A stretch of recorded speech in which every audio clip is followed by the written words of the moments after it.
Good morning மகா. உட்காருமா, ஏன் எழுப்பிட்டு? குட் மார்னிங் மாமா. இருக்கட்டும் மாமா, சொல்லுங்க. மகா, இந்த வார கடைசியில நான் சிங்கப்பூர் போறேன். நீயும் என் கூட வர்றியாமா? இல்ல மாமா, நீங்க போயிட்டு வாங்க. என்னம்மா இப்படி பேசுற? அவன் தான் எந்த பிடியும் கொடுக்காம இப்படி இருக்கான். நீயும் அவனை பிரிஞ்சு இங்க இருக்கணுமா? ஒருவேளை உன்னை பார்த்தா அவன் மாறுவான்னு நான் நினைக்கிறேன். நீ என் கூட வாமா, அதுதான் நல்லது. இல்ல மாமா, அவர் என்னை விட்டு வெளிக்கு போகணும்னு நினைச்சுதான் இங்க இருந்து அங்க போய் உட்கார்ந்துருக்காரு. அங்கேயும் நான் அவரை தொந்தரவு பண்ண விரும்பல. அவரா எப்ப என்னை பார்க்கணும்னு தோணுதோ அப்ப இங்க வரட்டும். அது போக இங்க இருந்தாதான் மாமா குழந்தைய தேட முடியும். சரிம்மா, அப்புறம் உன் இஷ்டம். எனக்கு என்னமோ நீ அவனை பார்த்தா இங்க கூட்டிட்டு வந்துருவேன்னு தோணுச்சு, அதான் அப்படி சொன்னேன். இல்ல மாமா, யாரு கூப்பிட்டாலும் அவர் வர மாட்டாரு. அவர் பிடிவாதமா இருக்காரு. ஜாக்குலின் கல்யாணத்துக்கே வரல. இப்ப எப்படி மாமா வருவாரு? சரிம்மா, நான் போறேன்ல, நான் பேசி பாக்குறேன். சரிங்க மாமா. மகா மகா, வாங்கம்மா, நல்லா இருக்கீங்களா? இருக்கேன் இருக்கேன், உசுர் மட்டும்தான் போகல. என்னம்மா பேசுற? ஏமா இப்படி எல்லாம் பேசுற? மாமாக்கு மரியாதை கொடுத்து பேசுமா. மகா சும்மா இருமா, அவங்க வருத்தத்துல பேசுறாங்க. எனக்கு உங்க மேல எந்த கோவமும் இல்ல, மாப்பிள்ள மேலதான் கோவம். என் பொண்ணை இப்படி விட்டுட்டு போய் 3 வருஷம் ஆகுது. இன்னும் என் பொண்ணை பார்க்கணும்னு கூட தோணல. அவன்கிட்ட பேசுறம்மா, அவன் ஏதோ வருத்தத்துல இருக்கான். என்னம்மா இப்படி எல்லாம் பேசுற? மகா, அவங்கள எதுவும் சொல்லாத, நான் வரேம்மா. சரிங்க மாமா. என்ன என்னடி, நான் வைத்தறிச்சல்ல பேசுறேன். குழந்தைய நீ வேணும்னா தொலைச்ச, அந்த சண்டாளி தூக்கிட்டு போயிட்டா. அதுக்கு நீ என்ன பண்ணுவ? உன்னை விட்டுட்டு எப்படி போகிறதுக்கு அவருக்கு மனசு வந்துச்சு? ஏமா, நடந்தது நடந்து போச்சு. அதை இன்னும் பேசிட்டு இருக்கிறதுல அர்த்தம் இல்ல. குழந்தை வந்துட்டா அவர் தானா வரப்போறாரு, விடுமா. ஐயோ, நான் வந்த விஷயத்தையே மறந்துட்டேன். நேத்து ரேவதி அக்கா சாயங்காலம் போல கோயில்ல இவளை பாத்திருக்காங்க டி. யாரம்மா? ஏமா என்னம்மா சொல்ற? கோயில்ல பாத்திருக்காங்கன்னா ருக்குவ சொல்றியா? ஏமா எந்த கோயில்லம்மா? அடியே, மலை மேல இருக்குல்ல பிள்ளையார் கோயில், அங்கதான் லட்சுமி அக்கா போயிருக்காங்க. இவ தலையில முக்காட போட்டுட்டு கையில பிள்ளைய வச்சிருந்தாளாம். அதுவும் பொம்பளை பிள்ளை. என்னம்மா சொல்ற? அப்போ அவளுக்கு குழந்தை பிறந்துச்சா? அப்போ என் குழந்தை எங்கம்மா? அதுதாண்டி நானும் கேட்டேன். இந்த அக்கா பக்கத்துல போகிறதுக்குள்ளயும் அவ எங்க போனானே தெரியலையா. என்னம்மா இப்படி சொல்ற? ஏம்மா, ரேவதி அக்காவை நல்லா ஞாபகப்படுத்தி பார்க்க சொல்லு. அவங்க பார்த்தது ருக்குவதானா இல்ல வேற யாருமான்னு கேளுமா. அதுக்கு தாண்டி உன்னை கூப்பிட வந்தேன். ஒரு ஆறுதலுக்காவது அந்த சனிய இந்த ஊர்ல தான் இருக்குன்னு தெரிஞ்சு போச்சுல்ல. நாம 2 பேரும் மார்க்கெட்டு கடை அங்க இங்கன்னு தேடுவோம். எங்கேயாவது நம்ம கண்ணுல சிக்காமலா போவா? அவ மட்டும் சிக்கட்டும், அப்புறம் இருக்கு கட்ட விளக்கு மரம் எடுத்துட்டு போய் குடு குடுன்னு குடுக்கறனா இல்லையான்னு பாரு. ஏன் வயிற்றுல பெத்தனே சனியே என்ன பாடு படுத்தி எடுக்கிறா. உன்னை நிம்மதியா இருக்க விட்டாளா? அம்மா, புலம்புனெல்லாம் புலம்பியாச்சு. இனியும் புலம்புறதுக்கு மனசுல மட்டும் இல்ல, உடம்புலையும் தெம்பு இல்ல. வேண்டாமா, விடு. அவ எப்படியா இருந்தாலும் எங்கேயாவது ஒரு இடத்துல நம்ம கிட்ட மாட்டித்தான் ஆகணும். விடுமா. அவ என்னதான் இருந்தாலும் நீ பெத்த பிள்ளை, அதுக்காக இப்படி எல்லாம் சாபம் கொடுக்காத.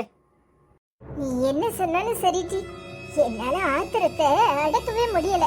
பாவி சண்டாளி, இவளால தானே இந்த நிலைமை. அன்னைக்கு உங்க மாமியா என்ன பேச்சு பேசினாங்க.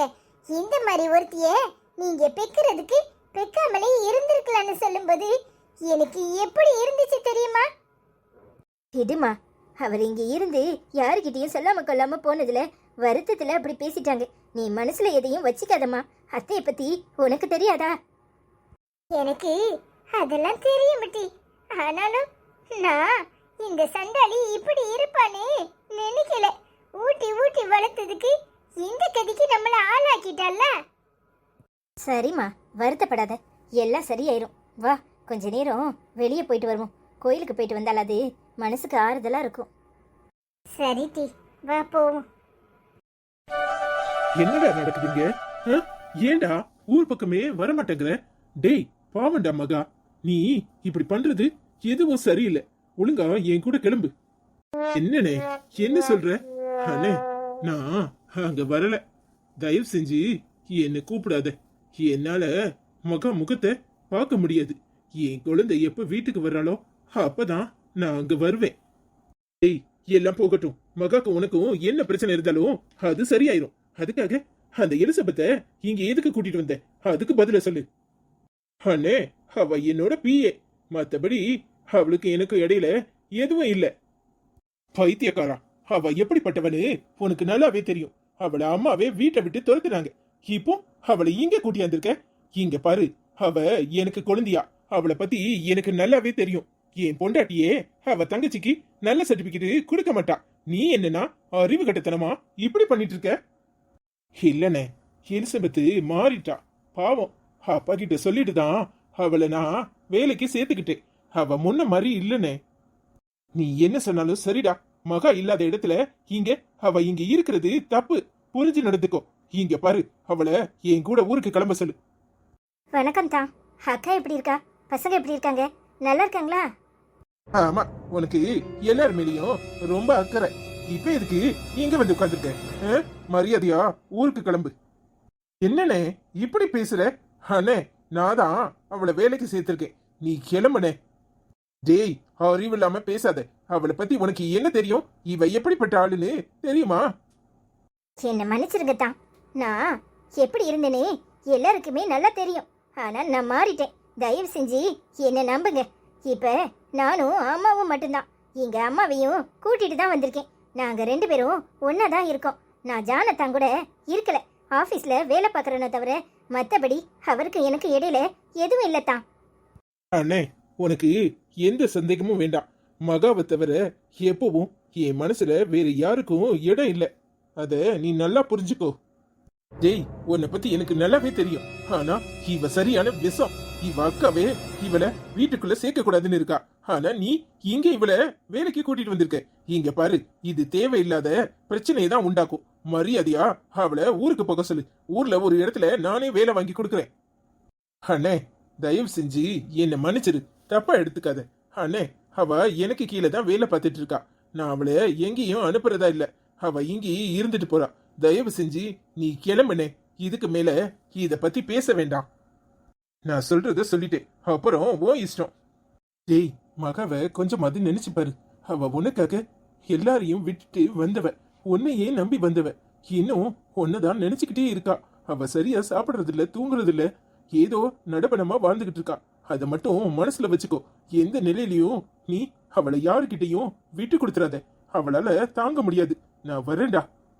அது மட்டும் இல்லடா, குழந்தையை இழந்த இழப்பு உனக்கு எப்படியோ அதுக்கு மேலவே அவளுக்கு இருக்கு. அத ஞாபகத்துல வச்சுக்கோ. குழந்தை இல்லாம நீ இல்லாம அவ எவ்வளவு கஷ்டப்படுவான்னு கொஞ்சம் அது நினைச்சு பாத்தியா? நீ கோவத்துல இங்க வந்துட்டு நீ பல பேரை பாக்குற, ஆபீஸ்க்கு போற, அங்க இங்கன்னு சுத்துற. ஆனா அவ அப்பாவோட கட்டாயத்தினாலதான் ஆபீஸ்க்கே போனா. ஆனா எப்பவும் உன் ஞாபகமா தான் இருக்கா.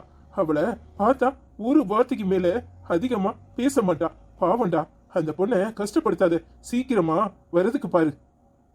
நான் பாத்துக்கிறேனே, நீ போயிட்டு வா. சரிடா. அதான் அதான் சொல்றது சரிதான். மகா பாவம். நீங்க கிளம்புங்க தான். அப்புறமா மகாவோட சேர்ந்து இங்க வாங்க. இல்ல எலிசபெத், அது சரிப்படாது. அன்னைக்கே நான் மகா கிட்ட சொன்னேன், ருக்குவ நம்பாத, அவ மேல கம்ப்ளைண்ட் கொடுன்னு. ஆனா அவ பிடிவாதமா கம்ப்ளைண்ட் கொடுக்க மாட்டேன்னு சொல்லிட்டா. இப்போ இழப்பு அவளுக்கு மட்டுமா? எனக்கும் தான். என் குழந்தை எங்க இருக்காளோ, எப்படி இருக்காளோ, தினம் தினம் நினைச்சு நினைச்சு நான் வேதனைப்பட்டுக்கிட்டு இருக்கேன். எப்ப என் குழந்தை கிடைக்குதோ அப்பதான் நான் மகாவை பார்ப்பேன். அது வரைக்கும் என்ன வற்புறுத்தாத. நீ போய் வேலையை பாரு. சரிங்க தான். என் மனசுல இருந்ததை சொன்னேன். தப்புனா மன்னிச்சிருங்க. ஏண்டி, ஏன் இப்படி இருக்க பைத்தியக்காரி? உன்னை நினைச்சு நினைச்சு தினம் தினம் நான் கஷ்டப்பட்டுக்கிட்டு இருக்கேன். ஆனா உன் தங்கச்சி பண்ண தப்புக்கு நாம 2 பேரும் பிரிஞ்சிருந்து வேதனைய அனுபவிக்கிறோம். நீ என்ன மட்டும் ஏன் புரிஞ்சிக்கவே மாட்டேங்கிற? இன்னும் எத்தனை காலம் இப்படி பிடிவாதமா இருப்ப? மகா, உன் மேல எனக்கு எந்த கோபமும் இல்லை. ஆனா என்னால என் குழந்தைய பிரிஞ்சு இருக்க முடியாது. எப்ப நம்ம குழந்தை கிடைக்கிறாளோ அப்பதான் நான் உன்னை பார்க்க வருவேன்.